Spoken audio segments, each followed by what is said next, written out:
Well, good morning, good afternoon, good evening to everyone, wherever you may be, anywhere across the world. Thanks so much for joining us here live today on, of course, Serverless Office Hours. Same time, same place every week, streaming live on the AWS Twitch channel and also on the Serverless Land YouTube channel and also on LinkedIn Live. My name is Julian Wood. I'm a developer advocate for Serverless at AWS, and I am super duper unbelievably happy to be able to welcome not just anybody, not just any guest, but a Serverless hero, of course, Luc van Donkersgoed. Welcome to Serverless Office Hours. Luc, how are you today? Thanks, Julian. Yeah, I'm good and awesome to be here. Looking forward to the show. Yes, so I know you work, you are a Serverless hero, and there aren't many of them in the world. So you obviously know one or two things, in fact, a huge number of things about Serverless, but also you're a lead engineer at PostNL. So yeah, tell me about how did you land up working for PostNL? What is PostNL? And yeah, how did you land up working in Serverless? Yeah, sure. I'll discuss PostNL in a bit in our talk as well. But to put it shortly, they're the biggest logistics company in the Benelux. So we move a lot of parcels and mail, letters and envelopes every day. We have hundreds of trucks, small and large. And I think about 11 years ago, the company chose to go full AWS. So closed all their data centers. That was in 2011 or so. So they were pretty early. And about 4 years ago, they chose to go full serverless. So there is anything we build, there's not an EC2 instance or RDS instance inside. So that's really cool. And well, I get to build serverless stuff as well. That is fantastic. Well, we will certainly be back with Luc very shortly when he's going to be talking about all the cool things he's been doing. But just looking back over the past week in the world of serverless in AWS, last week's show, Marsha was hosting. She was amazing, as usual. And she had Rev and Fanny ready, and they were doing a different take on serverless, talking all about Amazon Alexa. So that was really, Rev did such a good sort of from zero to hero to be able to build Amazon Alexa skills, obviously using serverless and a whole bunch of Lambda behind the scenes. And so, yeah, I encourage you, that's on the Serverless Land YouTube channel, youtube.com/serverlessland, and you can get that and all our previous episodes. And looking out sort of what's been happening and what's new in the world of serverless last week, well, Lambda has been on a steady state roll. It was a slight little peak, maybe around the end of November. People might have noticed, and the world went mad, but unfortunately we weren't quite ready. So Lambda's come up with function URLs, and this is literally a built-in HTTPS endpoint for your Lambda functions. So API gateway, it's got amazing functionality, a lot you can do. It's got throttling, and it's got stages and all the kind of advanced functionality. But sometimes you just want a small little API in front of your Lambda function, and Lambda function URLs is built for this. Really makes it easy to be able to set it up. There is no additional cost. That is a super cool thing. So that allows you just to pay for your normal Lambda pricing in terms of requests and in terms of time.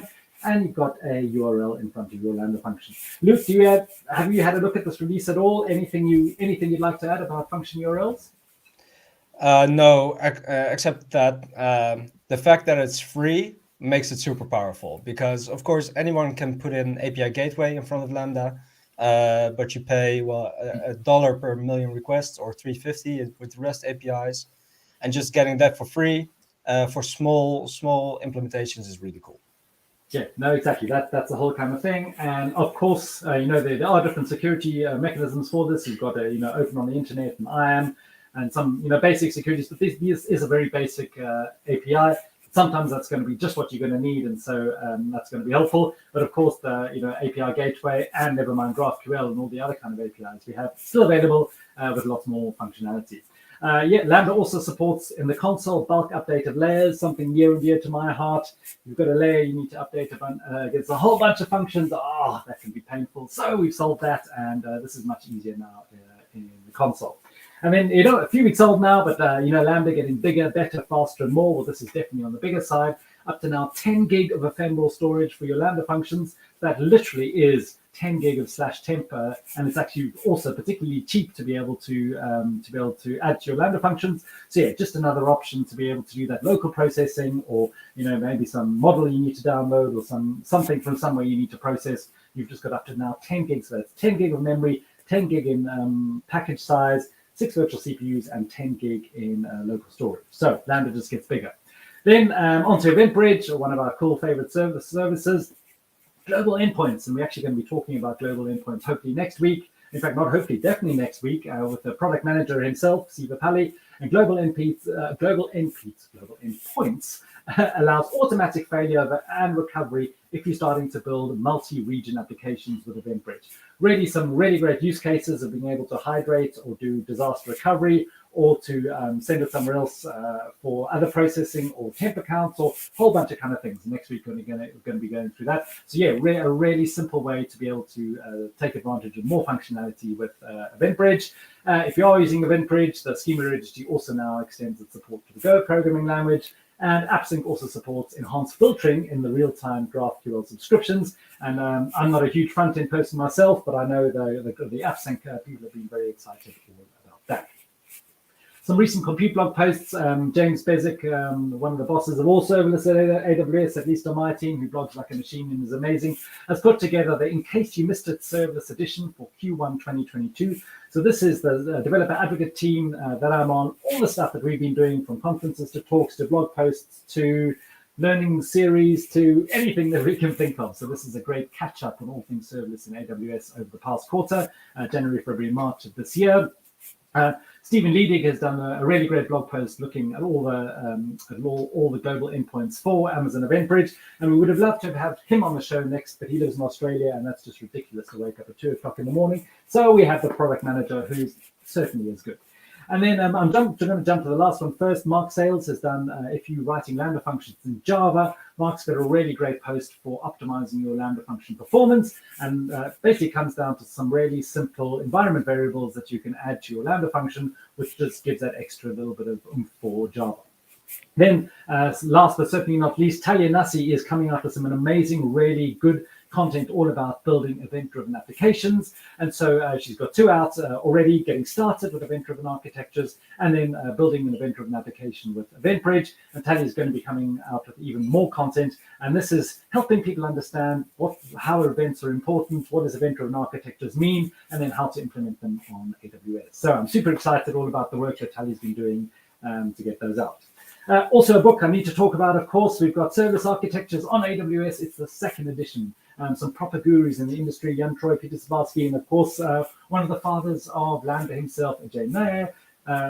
So this book is available via Manning. I really suggest you take a look. But that's the past week of AWS Serverless. Looking currently today, as I mentioned, we've got Luc van Donkersgoed, and Luc is going to be talking all about CDK. So, Luc, straight over to you. What can you tell us about CDK? What can you tell us about what you've been working on? All right, thanks.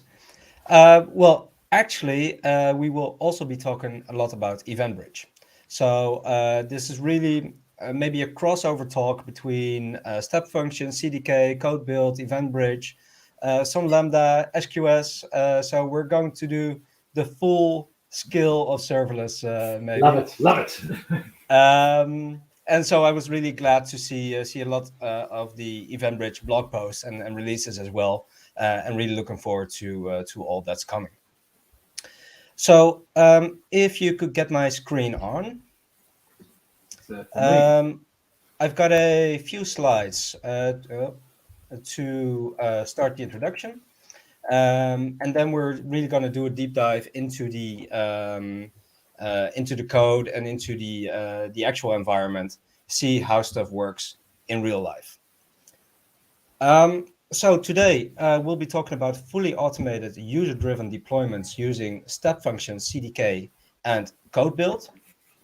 And to jump to the end, this is sort of the architecture that we will be talking about. So what we will be talking about is a front end. We built that in Mendix. That has an API. That's pretty much the default set of services for an API. So it has API Gateway, Lambda, DynamoDB. But then that's where it gets interesting, because the management service here will be deploying into the backend service here. And we have a deploy service in between that uses SQS, step function, state machine, and CodeBuild to do a CDK deployment. So this might look really interesting. It's also very abstract. And well, the architecture that you look at here might be either a very bad design or it might be a very good design. But to understand if it's any good, we're going to have to understand a bit of context, like why did we build this solution? What are we trying to solve? So before we dive in, I've got a few slides to provide a bit of context.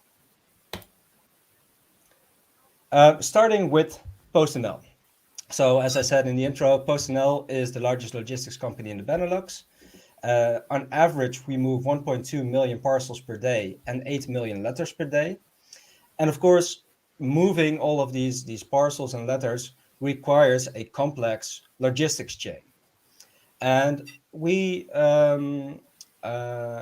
separate that chain into different components. So we have a first mile and a last mile. We have distribution components and sorting mechanisms. And each of these components is run by its own applications, which run in AWS. So we have a very large enterprise application landscape. So there might be 20, 30, maybe 40 applications controlling this entire logistics chain. And each of these applications has its own responsibilities.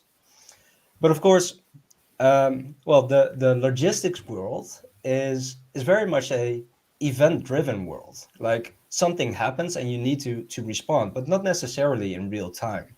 So making all these applications work together is actually a very good fit for event-driven architectures.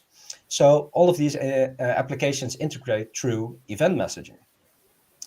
So looking at two quick examples, the first is when a customer registers a parcel in one of our retail locations. So they deliver the parcel to be sent somewhere. That generates an event, and that goes into our central event broker. And that determines that this event needs to be sent to the delivery planner application. The delivery planner application makes a plan for this parcel, and that is an event too. So that gets sent back into the event broker, but now it's routed to a number of different applications. And another example, when a parcel arrives in one of our distribution centers, it gets put onto a sorting line. And as it moves down the sorting line, we have cameras that scan the parcel and the barcode. And those scans are called observations. And those are events too. So those get sent to the central event broker as well. And they get routed to the sorting controller. The sorting controller makes a decision on whether this parcel should go left or right or down a chute or whatever. But those are events again, and those get sent onto the event broker and back to the sorting center, but also to a number of other applications. So that's a bit of the context of events in PostNL, and we have many producers, we have many consumers, and all of these producers and consumers send a number of events, and that can really explode in volume considering the amount of parcels and letters that we send. I was just also thinking, Luc, sorry to interject, I was just thinking there was an interesting thought I had that some of those events are non-time critical, even something arriving or someone requesting a parcel at the retail location, that event can be pretty slow. But then as events are going through the conveyor belt from the distribution center, and it's got to go left and right, I'm thinking that's needs some sort of low latency. I mean, it's not sort of immediate like a driving car or something. But yeah, I think that's quite an interesting thing to think how you need to handle the use cases of slow events and also really fast events. Yeah, that was interesting. Yeah. And just quickly, someone mentioned that they can't see the screen share. So I'm not sure if that was someone via LinkedIn Live. So yeah, can someone else just on the comments say if you can see the screen share? And of course, we are live on Serverless Office Hours, so please send us your comments, send us your questions and anything. So yeah, Luc, sorry to interject. I just wanted that was something that came in my head about the fast and slow events. And yeah, let us know if you can see the slide. No, actually, that's a really smart remark regarding the slow and fast events. So much so that I'm wondering whether you've been looking into some of my meetings, because this is the exact topic that we have been discussing about latency. And we will be talking about EventBridge in the next few slides. And actually, EventBridge does introduce a bit of latency, but so does SNS. So for some of these use cases, indeed, the central event broker might not be fast enough, and we do fall back to Kinesis in these use cases. So absolutely true. Yeah, so this is a central event broker, and we're currently in a modernization track where we're moving a lot of the event streams that we used to have on a let's say classic enterprise service bus or ESB to a new solution based on EventBridge. And that's really my job actually to build this EventBridge based solution. And the main driver for this modernization track is self-service. And self-service is really going to be the main topic of today's conversation, because we have so many producers and consumers, and we really want them to be able to manage their own events for innovation purposes, but also for the velocity of feature development. You really want that DevOps mentality for events as well, and allow these producers and consumers to do their integration with EventBridge without depending on anybody else or any other team. So the three things that we want to achieve with self-service are that producers are able to register their events that they want to send on the central bus. The second is consumers should be able to discover what is available on the bus. And the third one is that once the consumers have discovered what they want to receive, they should be able to create their own subscriptions and receive those events and send them to, well, wherever they want. And EventBridge really supports these patterns out of the box, because there's these complex IAM mechanisms that you can build that allows people to actually subscribe and publish to a central bus. But we do have some two major challenges in our enterprise landscape that actually don't allow us to follow this pattern. And the first challenge is that if publishers can send any event that they like, but they can also change any event that they like, then consumers might depend on, well, whatever they expect to receive. And if the producer suddenly changes it, it might actually break applications downstream. So for example, if you have an event and it has field A and field B, and the consumer expects those to be there, and then suddenly the producer decides not to send field B anymore, then the consumer application might actually crash, or it will at least not work because it expects that field B to be there. So we need some sort of governance to solve or streamline this issue, governance on events. And the second challenge that we have is that in our landscape, consumers should not be allowed to just consume anything that's on the bus. Because you can imagine in our logistics world that we have address info or contact info from our customers. And you don't want a consumer to just say, hey, give me all that content, give me all that PII, and I'll just send it to this S3 bucket that I own, and I can build my own database. It's something that you absolutely want to avoid. So we need some sort of approval mechanism for subscriptions as well. And so let's look at the first problem and the solution we came up with first. And the problem is event stability. So we want our events to be stable and reliable. And the solution that we came up with is that producers, we force our producers to register their events before they can publish. And all the way in the beginning, we saw the diagram with the management service and the management UI in Mendix. And that UI is really where they need to go. And they need to tell us, I'm this person from this team, and I want to send this event. And it has this structure. So these fields are what you can expect. And we don't really put limitations on that. They can put anything and as much in there as they like, but they must register before they can use it. And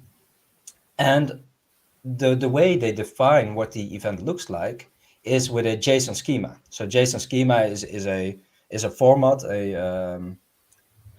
it's not really a language, a pattern, whatever. I think it's an RFC or something. That in a generic way allows you to describe what a JSON object will exactly look like. So it defines which fields are there, what the type of the field is, if it's optional or mandatory, or which values you can expect, or even which regex you can expect in those fields. And they can really very narrowly define and describe what their event looks like.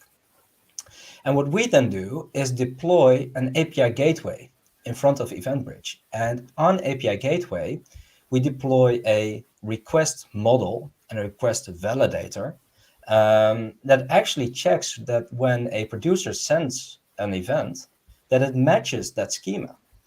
And if it doesn't match, then it gets dropped. It's just rejected. And that way we can guarantee that the consumer will always receive events that match that schema. So that's the event stability part. And then the second problem that we're solving is for the consumers, that they can't just subscribe to any event, or including the sensitive data. So what we've built there is that when the consumer here requests a subscription on sensitive data, it actually stays in a sort of pending state. It's a requested subscription, and somebody needs to approve it first. And then when it's approved, we use the deploy service. That's what we'll get to in a few seconds.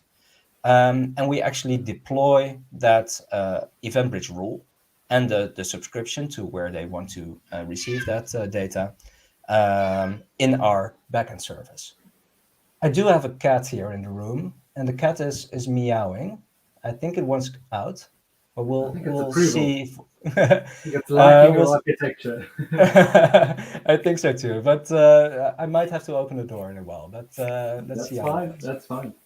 Okay. So this is what we're trying to solve, and this is for both the API gateway part here and the subscriptions here. We have the management service and we have the deploy service.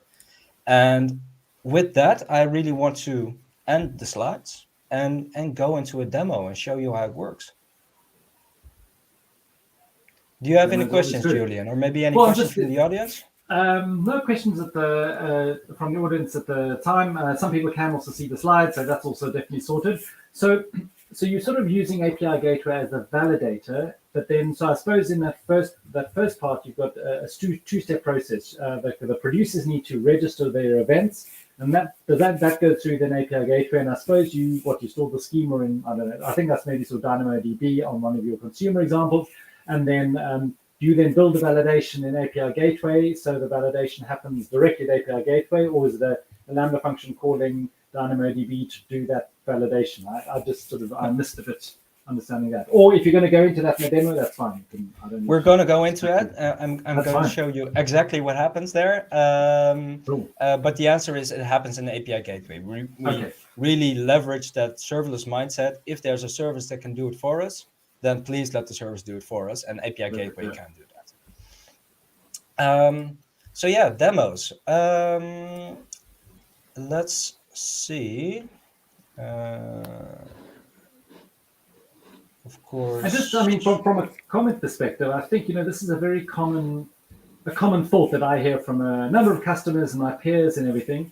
At AWS, we like the idea of not necessarily just a default event bus, but having fewer event buses rather than having every microservice or even every application have an event bus, because it does give you more power, it gives you more flexibility, it means you can separate your producers and your consumers. But as the whole point I think you're bringing up here is that we do want to separate the consumers and the producers, but there is some coupling that we do have, and some of that's going to be governance, some of that's going to be structure.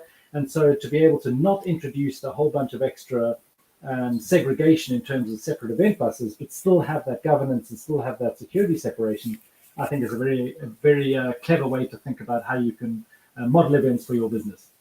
Yeah, I think a challenge with event-driven architectures is the contracts between consumers and producers, because everybody says, well, producers don't know about their consumers, right? That's the entire part of event-driven architectures. But you do have to talk to your consumers, like, I want to change something, or I want to break the contract or update the contract. And that's really what we're trying to put into a service here. So oh, there's a lot of noise now on the microphone. Sorry. So yeah, first simple demo. This is one of those endpoints in API Gateway. As you can see, we're in the API Gateway console. And I just have the Luc generic demo v1 here. And what you can see here in the method request is we have a validator. And Luc, can we just zoom in a little bit on the browser? I think for some of the, I'm on a bit of a small screen just to see clearly. Perfect, thank you. So this works, but we have the request validator here. And then we have the request body, which has a model. And we can just look up the model here. I have to search for it. And this is the schema. Now, this is a bit hard to read, of course. So let's just grab code here. And this is what that looks like. So it just says it's a schema. We expect, or the metadata and the data fields are required. And this is what has to be in there. And this is the format. And in this case, it has a demo field, which is the type string. And that one is required as well. So this is just really quickly, really simply an example of one of those API validators.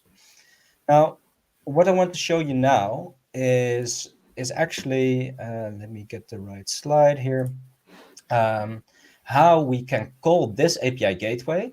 I'm not going to use the front end for now, I can't show it, but we can use the API gateway and register a new event in this management service. And what we will see is that in a short while, that results in a new input, in a new path here in the backend service API. So we will be using Postman, and I understood that I need to zoom in for this to be a bit readable. So we're just going to try that. And the first thing we want to do here is create and register a new event. So I'm a producer, and let me just see if I can hide this for a bit. Let's say we want to create a office hour. Okay, I really have to leave my cat out. That's fine. 1 second. We've got the meows. Exactly. Certainly not a catastrophe. There I go. All right, here we go. So let's say there's an event and we'll call it office hours started, right? That's a event that we can all understand.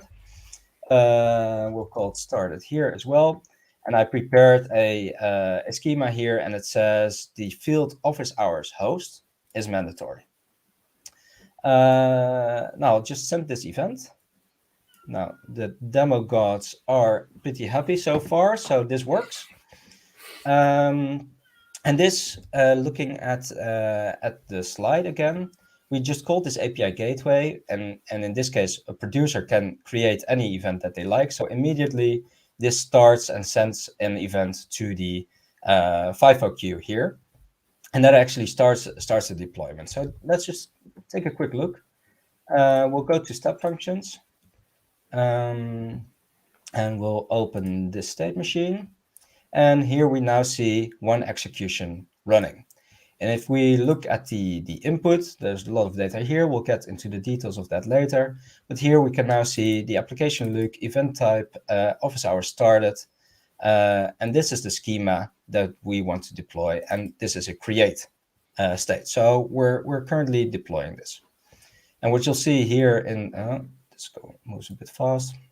Here in the diagram, we'll get to these steps in a bit as well. But here we have CodeBuild, and CodeBuild is now actually running a CDK deployment. And the CDK deployment results in CloudFormation. So let's see if we already have that. Yeah, here we see the create in progress.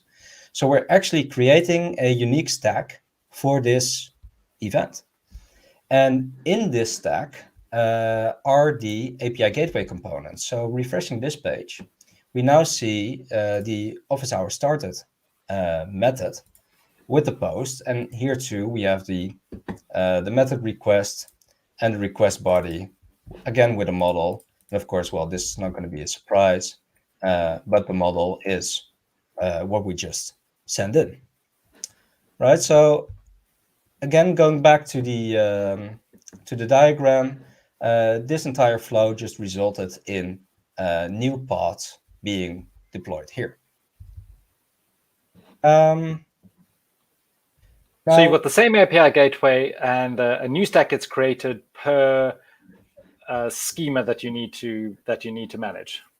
Yeah, yeah. So one event gets its own stack.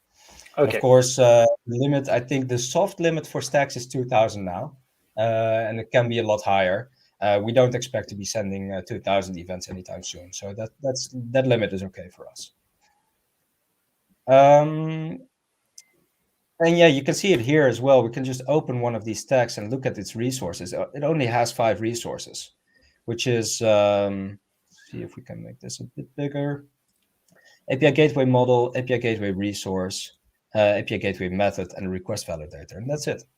So this deploys really quickly as well. That's very nice. So next, we just deployed this event, right? So we now have the office hours started v1 here. So let's copy this path and go to Postman, and now we'll just start talking to this API. Need to update this. And the first thing I'll do is just send the event using the schema that we just saw. Click send, and it says success true. So it allows this event. It matches the format that we gave. Now let's change this event and say we'll call it office hours host 2, and we'll send it. And it says bad request body. The object has missing required properties. Office hours host. So what we've achieved now is protection for our consumers that. Whatever this producer is sending matches the event schema. And of course, the schema is indeed stored in DynamoDB, as you asked. So the schema can be looked up by consumers as well. And then they can absolutely rely on the fact that the events that they will receive matches that schema.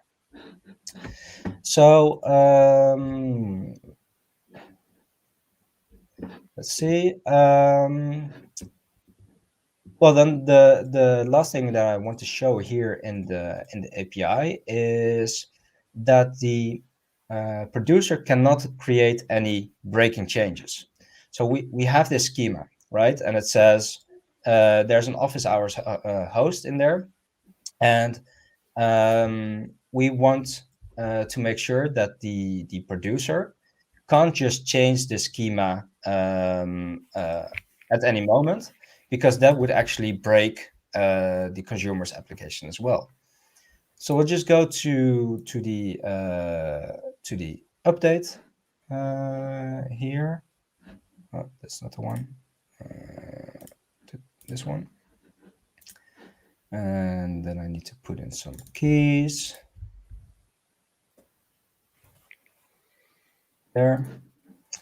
Martin is certainly watching what I'm watching, and Martin joining us from YouTube. Really nice solution. Yeah, my mind is boggling as I'm watching this, thinking, "Wow, this is cool." I mean, never mind the fun complexity of deploying it via CDK, but just the solution of using API Gateway in front of EventBridge to do the schema validation is lovely.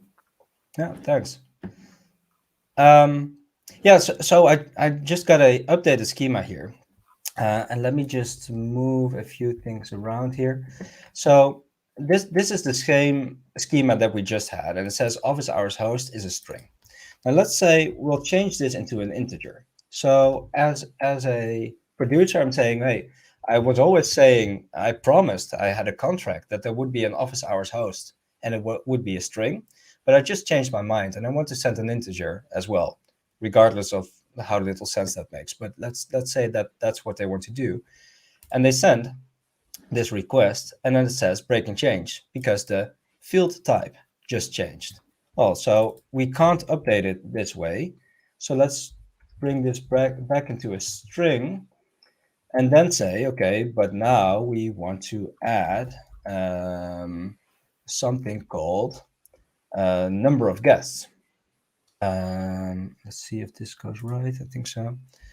And we want to make that number of guests field mandatory as well.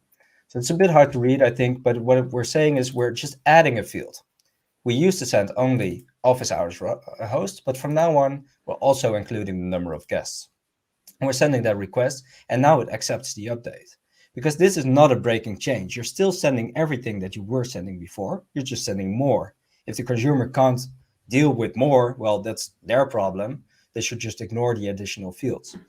But of course, now you can't go back. You can't remove this field again because that would. So is this then now sending off another CDK deploy, which is then updating the model and updating the validator? Exactly. So looking at step functions, going back to the state machine, we now have another event running. And in the execution input, you will also find that this is an update. So this is just updating the CloudFormation stack. It will be pretty quick, less than a minute, and then this path is updated. So CodeBuild needs a bit of time. Yeah, Stephen Borks from YouTube, thanks for joining us. Yeah, curious, how are you protecting a schema that someone registers from another team that might accidentally alter it or delete it? Stephen, I think the answer's just been done over there. This is interesting. In the back of my mind, I was thinking, are you using IAM? Are you going to, how are you protecting all this kind of stuff? And actually, no, it's just using API Gateway. And yeah, very clever. Yeah, so actually, if you look at this API where we're actually creating events and deleting events and so on, there's role-based access control as well. So we define who owns an application and who owns an event, and only they can manage their own events. You can't delete those created by others. Yeah, so that's a dual part of it, that the owner has management of their own events, but then they can only add to their own events. They can't delete fields from their own events even. Exactly. And that's managed through Cognito. So another serverless solution there. Okay. So that was like the demo part, like what we can do with it. Now let's look at the internals of it for a bit. So as I said in the slide here, it all starts with the SQS FIFO queue. And what's really important about the FIFO queue is, or essential about the FIFO queue is, it works with group IDs. So within the queue, when you send a message, you have to put in the group ID. And any message with a specific group ID has to be completely processed and deleted before the next message with the same group ID can be processed. And that is important to us because we're updating CloudFormation stacks. And you can't update the same CloudFormation stack twice at the same time. You'll just get errors, like update in progress or whatever. Oh, this is nice. So by using a FIFO queue, we can make sure that if messages are in separate groups, we can process them in parallel. And if they're in the same group, we have to process them one after another. So we can see that in action, actually, when we would create two new versions of two new events. So let's say we have office hours closed as an event. Let's send that. And we'll create another one and call it office hours demo. So these are two separate stacks. they will not conflict. I created them almost at the same time. And now in the state machine, you will see that there are 2 events running. Now let's take the last one we created with the this one and this one, and update it while it's actually being created. So I'll have to update the parameter here. Hit this parameter there. Our management API just accepts this call because it's a valid call and says, okay, you just updated this request. But if we look at the state machines running, there's still only 2 running because we now have a create and an update in the same group ID. So in this one, you will see this is the create for the office hours demo. And this one needs to complete before the second one can start. So in the SQS FIFO queue, there will be that second event waiting for the first one and with the same message ID to be processed. Exactly, in the same group ID because they're the same event. Yeah. So they need to wait. So this will take a few seconds. That's interesting because we always talk about and use SQS as a buffer to keep messages while you're processing it. But I do like this as an interesting use case of using the FIFO queues, not necessarily, well, partly for the ordering, but also partly as a buffer that a message needs to be completely processed before it can do something again. So yeah, that's Exactly. sort of using the buffing and the ordering in the same way. Interesting. Yeah, it's literally the queuing mechanism because you got a queue of events that you need to process, but they need to wait for one another. So that's really nice. So you now can see that these 2 just finished, and immediately after the one finished here, this one finished at 43:48:908, and then at 43:49:112, the next one started. So that's like immediately after the message was deleted. Now the way we make that work is first when messages are put on the queue, they're sent to a Lambda function, and the Lambda function only receives them when new messages are available. But the Lambda function also includes the metadata of the SQS message, so the SQS queue, where it came from, and the SQS receipt handle of this specific message in the state machine. And then in the state machine, I'll just go into the Workflow Studio because it gives me a bit more screen real estate. What we do is, this is the happy path. We just do a Lambda and a choice and then an S3 and a CodeBuild. But if any of those have an issue, so we see a catch here and a catch there and a catch there, we just set the message visibility to 10 seconds and then returns it to the queue. And that is really, that's an answer to the everything fails all the time remark. If anything fails here in this process, that's okay. We expect things to fail because Werner says that we should, right? And if that happens, it just gets put back onto the queue, and because it's a FIFO queue, the message will simply be picked up again and processed again, and that will allow us to recover from failures, from transient failures. But if there's a permanent failure, we have a retry of 3 on this queue. So if this loop runs 3 times, it's simply moved to a dead letter queue. And we have an alarm on the dead letter queue too, and that just raises obscenity and whatever, and we have to investigate what goes wrong. But transient errors are really covered by this solution. And then, following the happy path, I'll just go back to this one. Again, a bit hard to read, but then here it deletes the SQS message. So happy path, everything worked, it was entirely done. Delete the SQS message, and that opens the door for the next SQS message to be processed and picked up. So that's how we make sure that CloudFormation only runs on once at a time for a single stack. So that's how we use step functions. in combination with SQS here. Now, the last part that I want to show is the CodeBuild part itself, because we were going to talk about CDK. So that's where we will find the CDK. The important thing to find here, or to see here, is that what runs in CodeBuild is actually an isolated or standalone CDK project. I'll just have to fetch it here. It's a bit zoomed in, but this is what we call the producer components CDK project. And it's actually a very small project. It only has a single stack. And as you can see here, about 172 lines.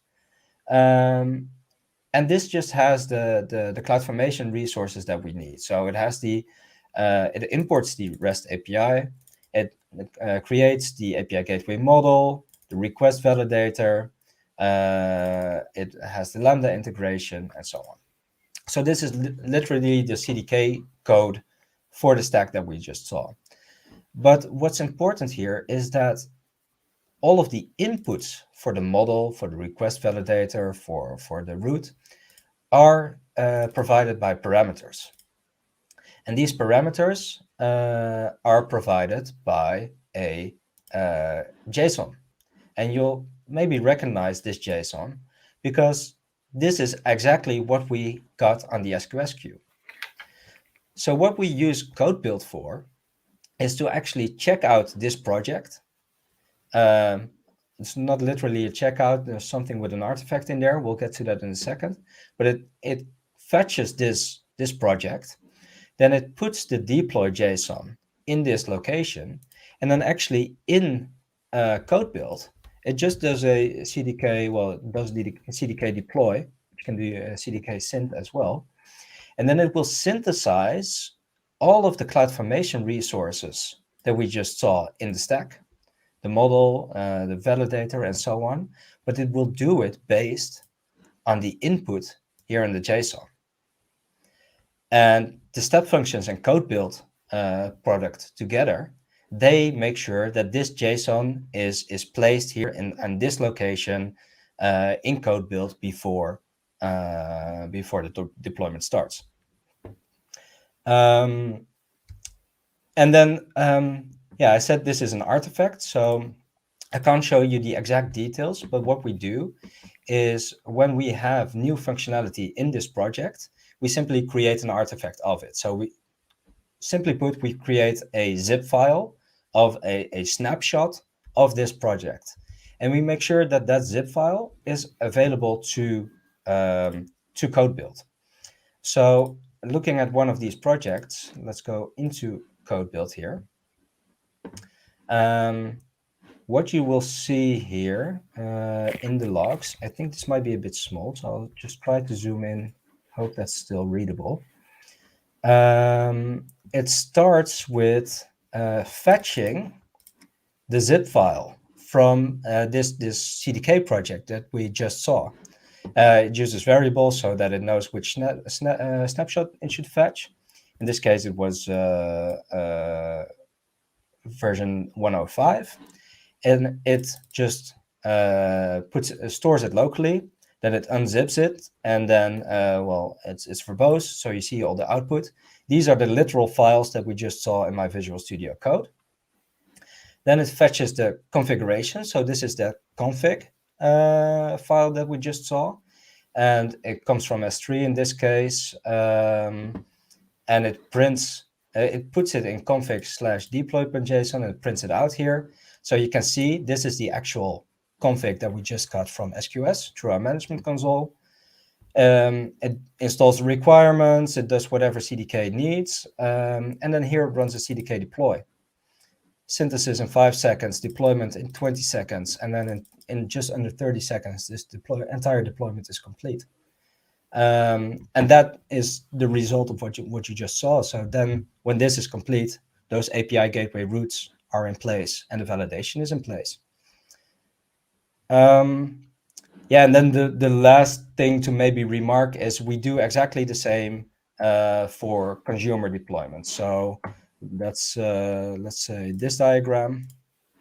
But now it's the subscriber requests or the consumer requests a subscription. We use the same type of FIFO queue. We use CDK to create CloudFormation stacks, but in this case, they have an event bridge rule and whatever kind of subscription they're requesting. So it might be SNS, might be SQS, might be event bridge, whatever. We just deploy that rule and any additional components as a CloudFormation stack.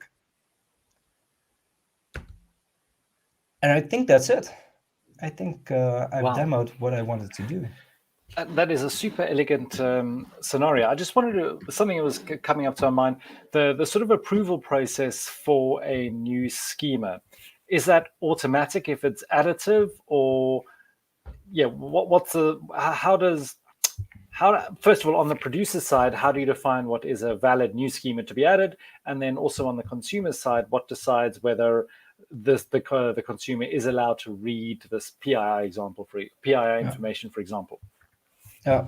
So from the producer side, we have a set of rules that define a break and change. So changing a mandatory field to an optional field is a break and change. Changing the type of a field is a break and change.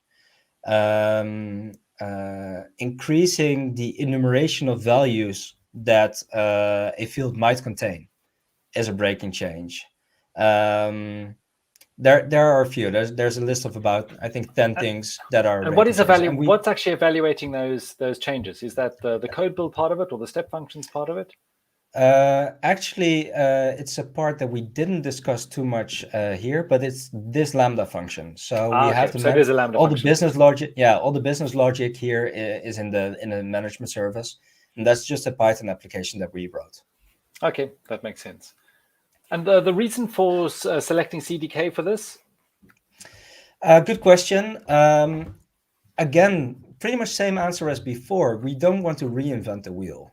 So we have a number of components that need to integrate together, and we need to do IAM, and we need to do references and so on.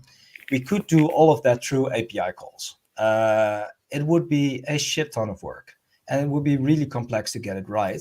And CloudFormation and CDK already do it for us. So we really just want to use what's available to us and let others do the work for us. Yeah, and I like the idea of having individual stacks because they're easy to reason about. You can add them, you can delete them, you can see them in a number of places, and in a way, each matching schema is its own little stack. It's its own little application. Job done. You need to delete it. Yeah. Yeah, exactly.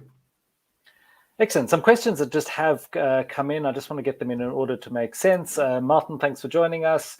Have you considered a dev portal for consumers and producers to view the event schemas? Yeah, so absolutely. And that's actually the management UI you see here. But for legal reasons, I can't show you exactly what's in there, but that's exactly what that is. Okay, so there's a discovery process that people can do. So one additional thing there is this DynamoDB table here has the entire state of what the backend should look like. Yeah. So all the events and all the schemas are here in DynamoDB. It makes it very easy to browse them. Yeah.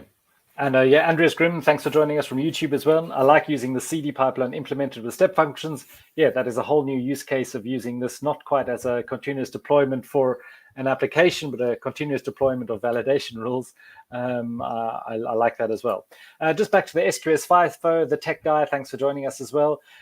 Just to clarify, this is what happens, but it's waiting for in-flight messages in the same group to be processed, but anything outside does not wait for in-flight to complete. Is my understanding correct? That is correct. When you say anything outside, is anything outside the same group. So SQS FIFO has message groups, and within each message group, messages are ordered. FIFO first in, first out. And when you add an SQS message onto an SQS FIFO queue, you need to specify the message group, and the message group then does the ordering within that message group. There's no global ordering with SQS FIFO. It's within the same message group. Haven't made any mistakes with that, have I, Luc? No, it's exactly right. And that's how we can do parallel deployments and serial deployments in the same queue. simply by using different group IDs. Perfect. And then, Javier Mendoza, really cool idea, creation of event bridge rules based on API requests instead of the producer having to define it manually. That was really good. There was also another question about from DC Habib, is there a plan to add this contract schema in the event bridge as a core feature of the product? Maybe Luc knows more than I do, but I'm sure the event bridge team is looking at this. As we do with all things AWS, 90% of the things we build are based on your suggestions. And I promise you, this is one very good suggestion that I'm sure is winging its way to the powers that be within the event bridge team. So unless Luc has more information and can tell us unofficially, I promise you nobody's going to know. It's being released tomorrow. I'm sure it's in somebody's idea. Of course, I'm under NDA as well, so I can't share anything. But I can share that maybe because I am in frequent touch with the EventBridge team because, well, of course, they'd like to hear what we're doing. So no, exactly. And no, please, any comments or great use cases like this or ways you want to see us do things differently, please get in touch. We love to pass on your recommendations. And like with Luc, Luc's talking directly to the EventBridge product managers and seeing what more cool stuff we can do. Well, Luc, all the other comments are how great a presentation this was and how great session this is. I will apologize that I called it the CDK session, but there's so much more than CDK. I need to think up a more snappier name that doesn't take up about 3,000 words to cover all you've covered, because it is impressive. So yeah, events and schema validation using API gateway with FIFO queues and all implemented with CodeBuild and CDK. That's a mouthful, but I think it's a really elegant solution. And although it looks complex, I actually found myself it was sort of easy to reason about and easy to understand what you've actually done. So I think there's a lot going on, but it also is a simple approach. So well done. Thanks. Well, just before we wrap up, some last couple of things. And as I mentioned before, on EventBridge next, we're talking more about EventBridge next week with Siva Pali talking about EventBridge global endpoints.